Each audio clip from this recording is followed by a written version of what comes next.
Hello everyone, I'm Michael Dana. Welcome to this special edition of This Week in Louisiana Agriculture. Our program today is coming to you from Istanbul, the cultural, historic hub of the Republic of Turkey. This Week in Louisiana Agriculture was invited here by the Atlas Foundation of Baton Rouge, an organization that promotes cultural exchange between America and Turkey.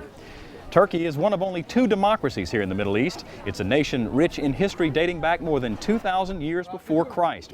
Over the next half hour, we'll give you a glimpse of the nation that touts itself as the cradle of civilization, and we'll show you how agriculture continues to drive this democratic economy. One of the stories here in Turkey that continues to make headlines around the world is the flood of refugees trying to escape the unrest of the government of Syrian dictator Bashar al-Assad. Many of those refugees now live in camps here in Turkey, where the people of Antakya are preparing and feeding 3 meals a day to more than 14,000 refugees. But as This Week in Louisiana Agriculture correspondent Julie Baxter tells us from Altanazu, the story these refugees tell is one of unspeakable horror and a plea for action. Under the crisp, bright Turkish sun, these children play like children the world over. But what their eyes have seen is something parents live to protect their children from ever seeing. This is the Altanazu refugee camp, sheltering more than 3,000 Syrians. This man escaped in June from Jisr, Syria. He is so afraid for his life upon return to Syria that he asked us not to reveal his name or show his face. Thousands of people are willing and trying to get out, but they're not able to. I personally know at least 100 cases where they killed whole family who were trying to get out. This refugee tells how Bashar al-Assad's bloody regime has sent snipers and military police into villages where protesters waved olive branches and flowers, pleading for democracy. They're bombing the houses. They don't care about who's inside, babies or elder people. Whoever says they oppose the regime, even by saying that, they are becoming targets and they're killing people from the sea, bombarding them from air with helicopters. They're insulting them, they're raping our women, killing our kids, and also insulting our elders and important people. The things that I'm telling you is like 10% what's happening. Abu Luay is a 45-year-old teacher who escaped with his 4 children, the youngest aged 2. They had a teacher, a well-known teacher in the city, and they came and they took his skin out, all the skin he had, and they killed him. And also a boy, they tortured him for 27 days. He was 13. They also took all the teeth out, and they kind of unskinned him, and also they killed him. Not even livestock was spared. They burned all the harvests that they had. They killed all the animals that they had. They were like shooting animals like they are shooting people. Here at the Boyneon camp, we're just 13 miles from Abu Luay's hometown of Jisr. And right next to the Asi River, which separates Turkey and Syria, those mountains are Syria. That village is a Syrian village. And yet the cry from every refugee that we spoke with here this morning was that no one is listening to the plight of the Syrian people. Compared to Egypt, Egypt is like over 70 million people, 80 million people, and only 300 people died in Egypt. We are only 23 million people, and over 3,000 people already died, and 20,000 people are missing. Here at this food factory, the Turkish Red Crescent and the privately run Orantes food production business are preparing 3 meals a day for 1,700 people living here in the camps the Turkish government is providing. It is an outpouring of charity, perhaps not unexpected, from the hills of the city most people know as Antioch, the place where minarets jut out over a landscape centuries old, and where first-century believers were first called Christians. In 33 AD, they gathered here in this cave, seeking protection and tunneling a way to escape from the persecution of Roman soldiers. But today, the bloodshed is Syrian. This camp stands empty, waiting to house up to 1,500 more refugees. For now, the Syrian government has blocked the road into Turkey. Regime soldiers live in these Syrian border villages, expressly in order to be able to shoot and kill anyone who tries to cross. We're expecting and wishing that every free man, in the world, to be on the side of Syrian people, to think about them, start to work their consciousness and understand what's happening and take their side. From the Syrian border, I'm Julie Baxter for This Week in Louisiana Agriculture. Now, if you'd like to help in Antakia's efforts to feed those refugees, you can find a link to the Turkish organization Red Crescent on our website at twilatv.org. Well, agriculture makes up 9% of Turkey's $641 billion gross domestic product. A good portion of that comes from the growing of hazelnuts. In fact, farmers here in Turkey grow 70% of the world's hazelnuts. This Week in Louisiana Agriculture's Avery Davidson has our report from Trabzon. Hazelnuts may be humble, but the Turkish people who grow and process them could not be prouder.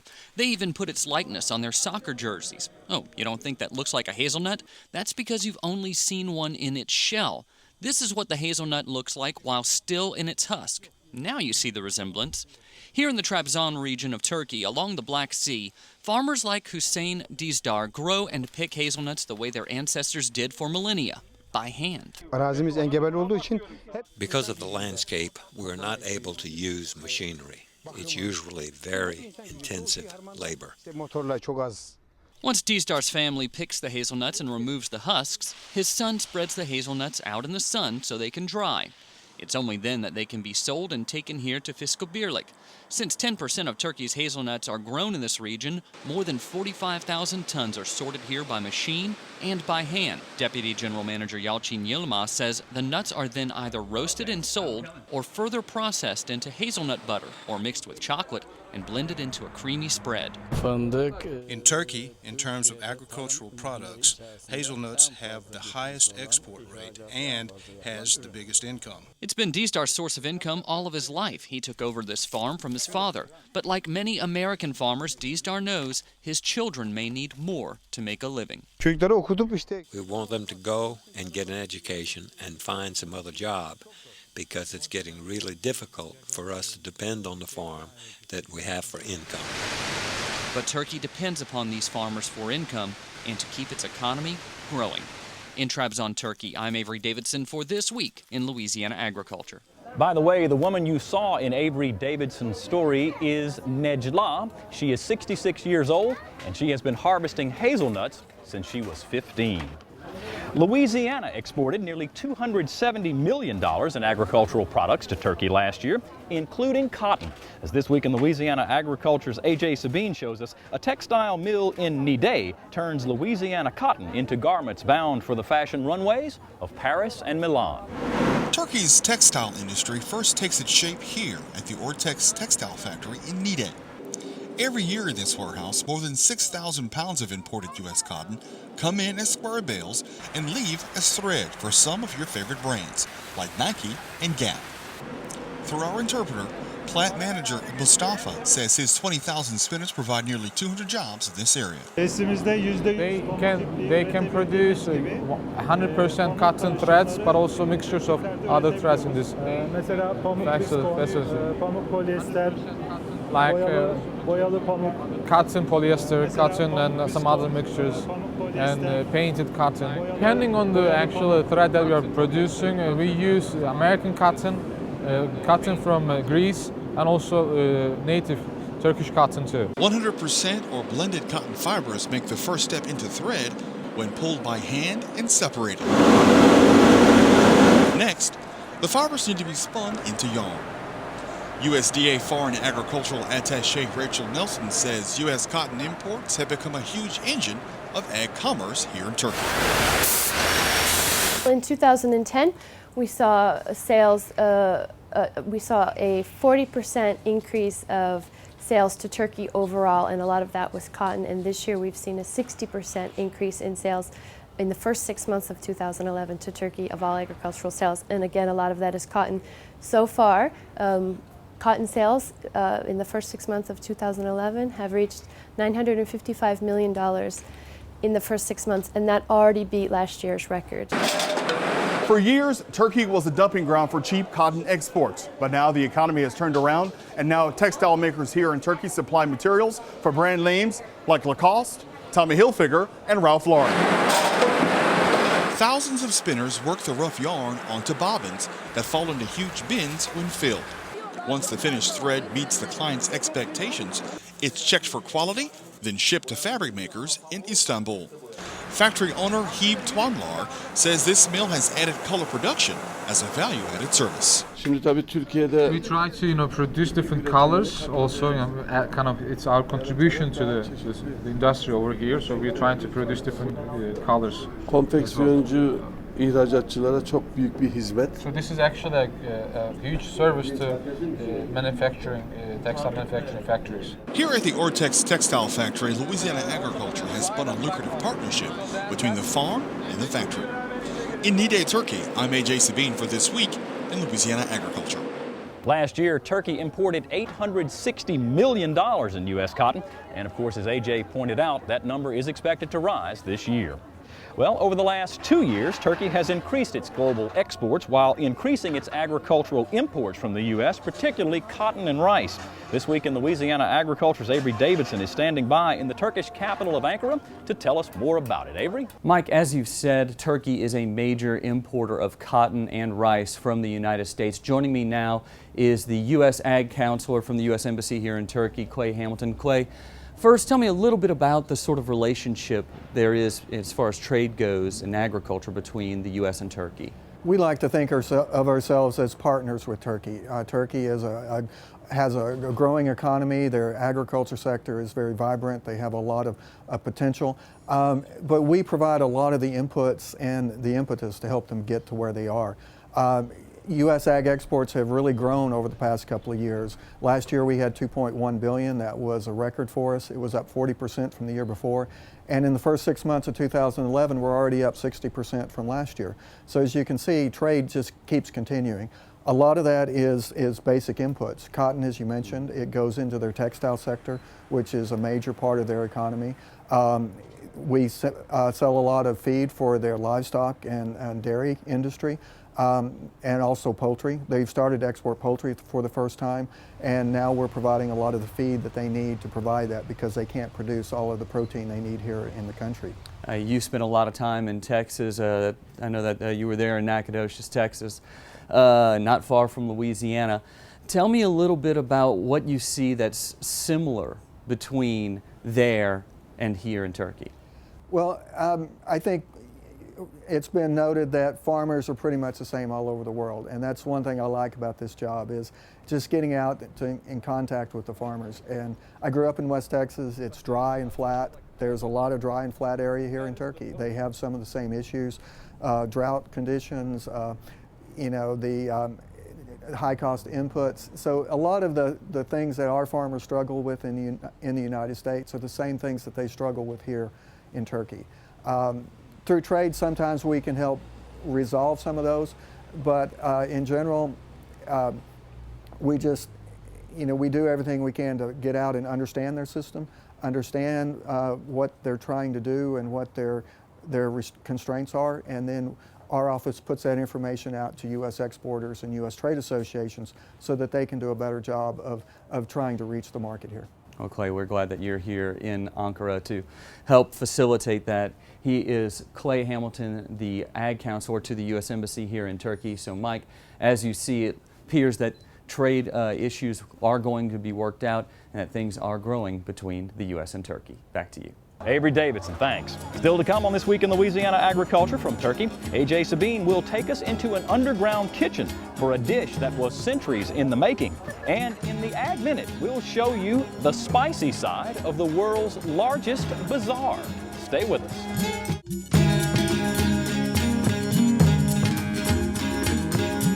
Thanks for joining us on this special edition of This Week in Louisiana Agriculture from the Republic of Turkey.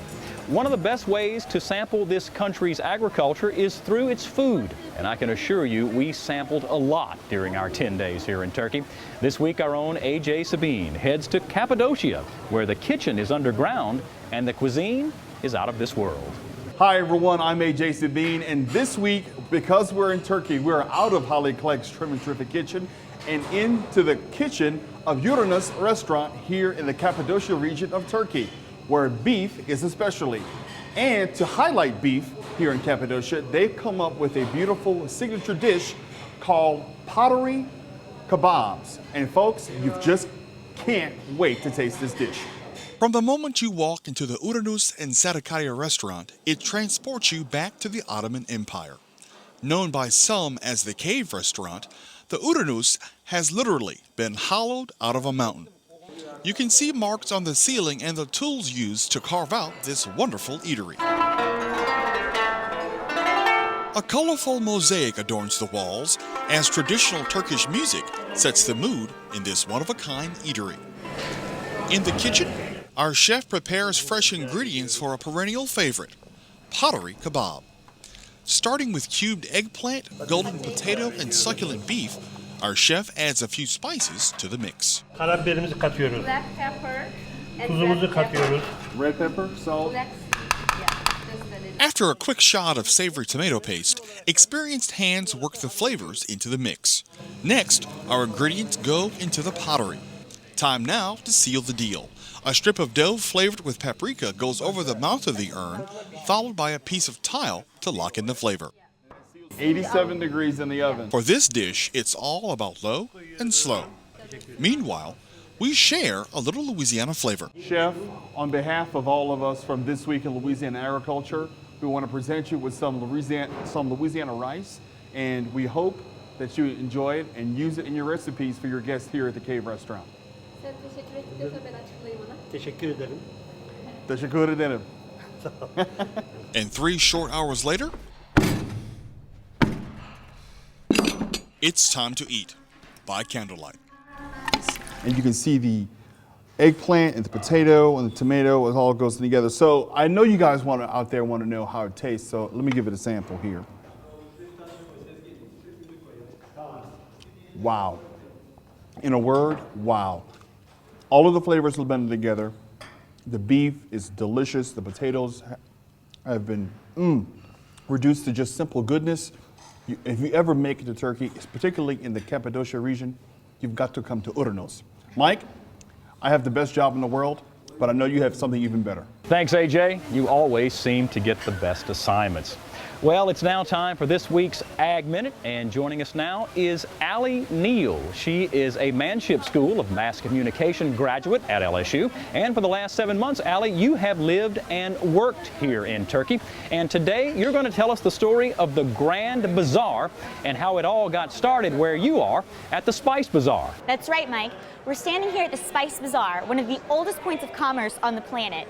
And here you can find everything from silks to rugs to plates. But it's actually spices that started it all.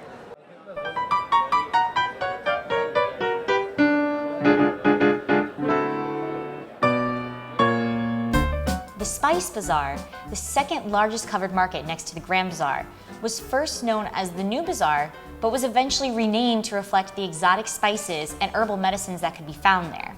Tourists and locals alike mosey along the mound of spices and the stacks of roasted nuts and sun-dried fruits. The brilliant colors, the rich aromas, and of course the divine taste are enough to drive even the greatest foodie into sensation overload. So these are actually all fresh fruits that you're looking at right now, plus a little added sugar.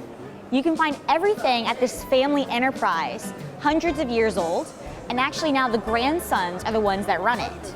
The history of the family enterprise called Malatya Pazara can be traced back to 1870 in the city of Malatya. Locals come here sometimes every weekend to do their typical grocery shopping. Heaps of colorful spices like cumin, mint, saffron, and dozens more are displayed for prospective shoppers to scope out. The colorful stacks of Turkish delight catch the eyes of most passersby. But don't underestimate these tiny sugar-dusted gelatin cubes. They pack a punch.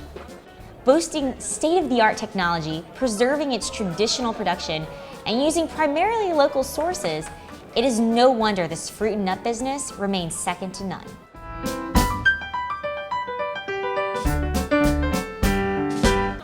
The Spice Bazaar is often called a little sister of the Grand Bazaar, which has over 4,000 vendors. And now for some TWILA trivia. Last time we asked you, which vegetable do Egyptians place their hands upon when making an oath? The answer, an onion. Now for this week's question. What is the national flower of Turkey? Is it A, the carnation, B, the rose, or C, the tulip? Log on to our website, twilatv.org, and we'll send you a prize pack along with some great gifts right here from the Grand Bazaar. Mike, back to you. Allie Neal, thanks. A great report. Still to come on This Week in Louisiana Agriculture, Neil Melanson takes us on a walk through Turkish history. Stay with us.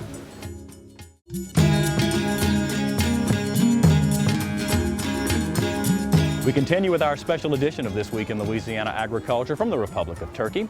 One of the most incredible sights here in Turkey is the ruins of Ephesus, a city of historical importance to many cultures. This Week in Louisiana Agriculture's resident scholar of Middle Eastern Studies, Neil Melanson, is standing by in Ephesus to give us a glimpse of one of Turkey's most ancient treasures. Neil? Mike, I'm standing here in the Roman Stadium in the city of Ephesus, a city that dates back more than 6,000 years, encompassing many of the traditions that we know are part of Western civilization here in Turkey, the crossroads of the world. Turkey has been part of a number of civilizations, including the Hittite, Egyptian, Greek, and Roman. Ephesus began as a Greek port city housing the third largest library of the ancient world. Over time, silt deposits pushed the shore back, and the Roman Empire conquered what was then Asia Minor. Ephesus became the final resting place of the Emperor Hadrian, and the Colosseum there became the place where the Apostle Paul preached on the sand drenched in the blood of gladiators. Ephesus is only one of several places mentioned in the Christian Bible. In fact, the first church was established in Antioch by Peter the Apostle, who was fleeing Roman authorities. A cave in the back provided an escape route in case soldiers came for him and his followers. Caves still function for the people of Turkey, like the one housing the restaurant Uranus near the town of Nida. In Istanbul, a 3,500-year-old ancient Egyptian obelisk stands as a testament not only to the reach of their empire, but also of agriculture as it sits on a pillar showing farmers in the fields. The obelisk sits in the old Byzantine Hippodrome, which is now a plaza next to the Sultan Ahmed Mosque. It's more famously known as the Blue Mosque for the blue tiles that adorn its interior. More than 20,000 tiles decorate this architectural marvel, which is still used as a functioning mosque.